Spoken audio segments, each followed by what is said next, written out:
नमस्कार, आपका स्वागत है फटाफट खबरों में। आज हम लेकर आए हैं हिमाचल प्रदेश के हर छोटे बड़े शहर की सबसे तेज और ताजा खबरें। तो चैनल को सब्सक्राइब कीजिए और वीडियो कहां से देख रहे हैं कमेंट बॉक्स में हमें जरूर बताइए।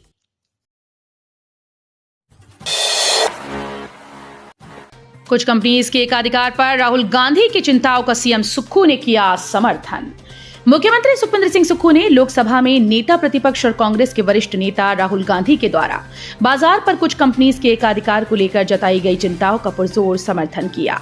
उन्होंने कहा कि राहुल गांधी की ये चिंता केवल आलोचना नहीं बल्कि एक बड़े और आवश्यक परिवर्तन की मांग है। उन्होंने कहा कि कांग्रेस की विचारधारा हमेशा सभी नागरिकों को समान अवसर उपलब्ध करवाने, संसाधनों का समुचित वितरण सुनिश्चित करने और देश की आर्थिक संरचना में जनहित को सर्वोपरि रखने की रही है।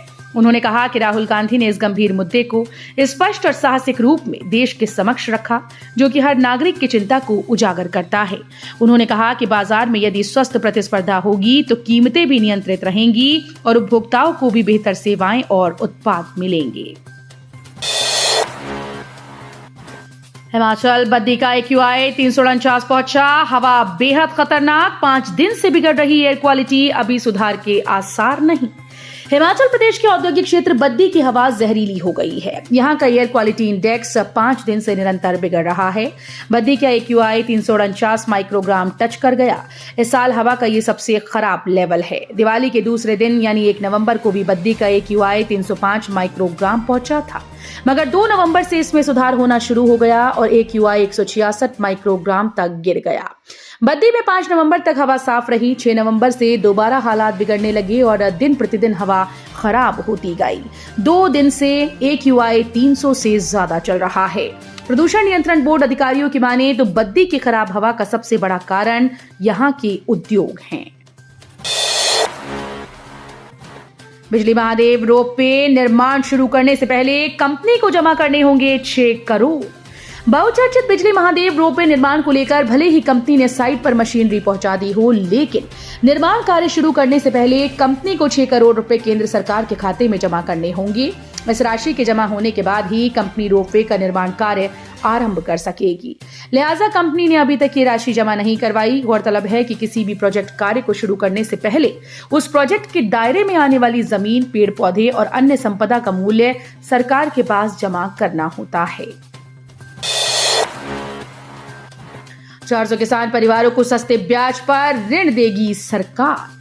हिमाचल प्रदेश में सरकार कृषि विभाग के माध्यम से 400 किसान परिवारों को सस्ते ब्याज पर ऋण देगी। ये ऋण किसान परिवारों को 3 से 4% ब्याज पर दिया जाएगा।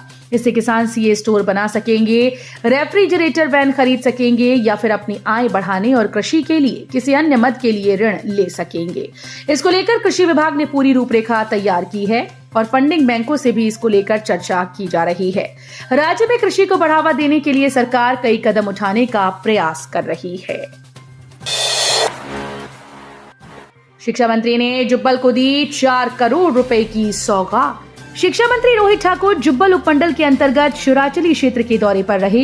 इस दौरान उन्होंने लगभग 4 करोड़ रुपए की 3 अलग अलग और महत्वपूर्ण जल परियोजनाओं के उद्घाटन किए, जिसमें कि उपमंडल सरस्वती नगर के 95 लाख रुपए की लागत से निर्मित खाटा सौरावी उठाऊ सिंचाई योजना तथा 65 लाख की राशि से निर्मित चामशु मसीना उठाऊ सिंचाई योजना का उद्घाटन किया। इन दोनों परियोजनाओं से रावी और थाना पंचायत के निवासी और आसपास के नागरिक लाभान्वित होंगे।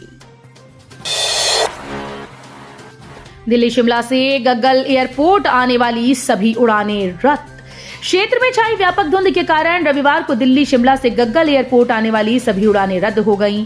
एयरपोर्ट के निदेशक धीरेन्द्र सिंह ने बताया कि खराब मौसम के चलते दिल्ली से गग्गल आने वाली नियमित 4 उड़ानें और शिमला से गग्गल आने वाली विमान सेवा रद्द हो गई। गग्गल हवाई अड्डे से जाने वाले यात्रियों की व्यवस्था के बारे में एयरपोर्ट निदेशक ने बताया कि संबंधित विमान एजेंसीज और यात्रियों की अगली व्यवस्था करती है। अगर विमान सेवा रद्द होने की वजह विमान कंपनी हो, लेकिन खराब मौसम के चलते विमान सेवा रद्द होने पर अगली व्यवस्था यात्रियों को स्वयं करनी पड़ती है। निजी बस ऑपरेटर्स ने फिर उठाई मांग, 20 रुपए किया जाए न्यूनतम किराया। हिमाचल में एक बार फिर से बसों में न्यूनतम किराया बढ़ाने की मांग उठी है। प्रदेश के निजी बस ऑपरेटर्स ने सरकार से बसेस में न्यूनतम किराया बढ़ाने को लेकर विचार करने की मांग की, ताकि निजी बस ऑपरेटर्स अपनी रोजी रोटी कमा सकें। हिमाचल प्रदेश निजी बस ऑपरेटर संघ के अध्यक्ष राजेश पराशर, महासचिव रमेश कमल, जिला निजी बस ऑपरेटर्स अध्यक्ष कांगड़ा से रवि दत्त शर्मा, चंबा से मनोज केशव, हमीरपुर से विजय ठाकुर, कुल्लू से रजत जम्वाल, मंडी से गुलशन नंदा और हंस ठाकुर, बिलासपुर से राजेश पटियाल, सिरमौर से बलविंदर सिंह व शिमला से रोशन लाल कमल ने संयुक्त बयान में कहा कि पूरे भारत में न्यूनतम बस किराया 15 रुपए से अधिक है, जबकि हमारे पड़ोसी राज्य पंजाब में 12 वर्षों से न्यूनतम बस किराया 5 रुपए था, जिसे पंजाब सरकार ने 6 माह पहले बढ़ाकर 15 रुपए कर दिया, जबकि हमारा प्रदेश पहाड़ी क्षेत्र है। हिमाचल प्रदेश में बनेंगी नई पंचायतें, सरकार ने डीसी से मांगे प्रस्ताव। हिमाचल प्रदेश में पंचायती राज संस्थाओं के अगले साल होने वाले चुनाव से पहले नई ग्राम पंचायतें बनाई जाएंगी।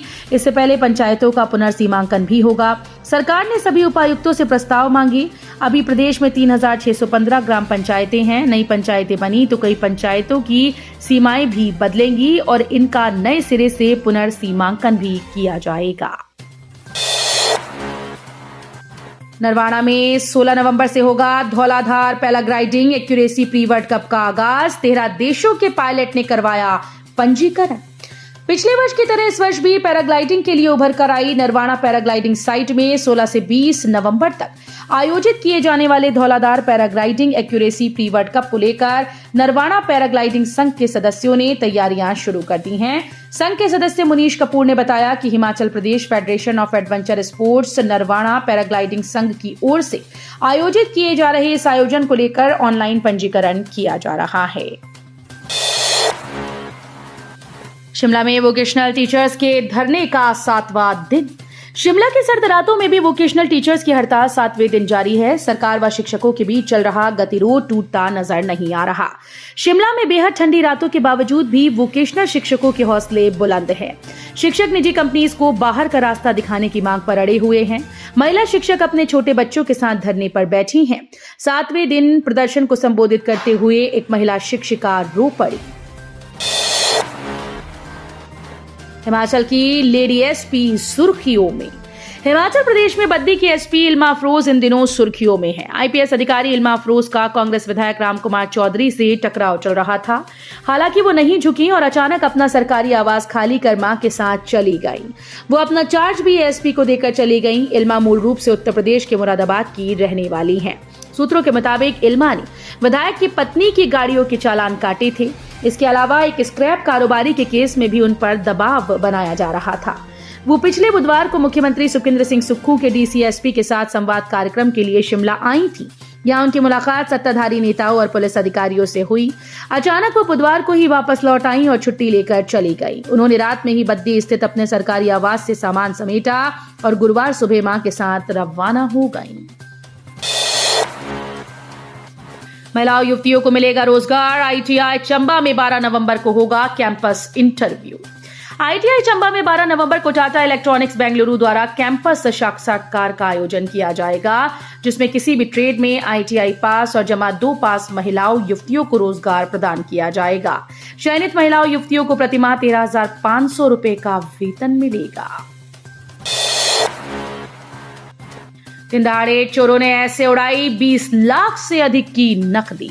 पुलिस थाना धर्मशाला के तहत पड़ते क्षेत्र अप्पर सको में रविवार को आयुर्वेदिक डिस्पेंसरी के पास स्थित एक घर में लाखों की चोरी का मामला सामने आया।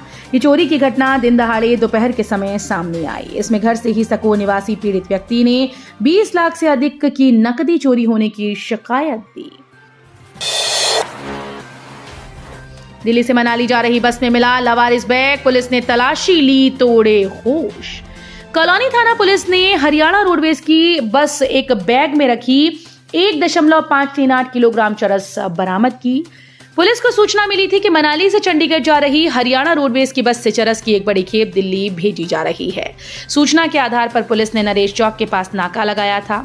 नरेश चौक पर पहुंचने पर बस को जांच के लिए रोका गया और तलाशी के दौरान पिछली सीट के नीचे एक लैपटॉप का बैग लावारिस हालत में मिला और तलाशी लेने पर उसमें चरस बरामद हुई।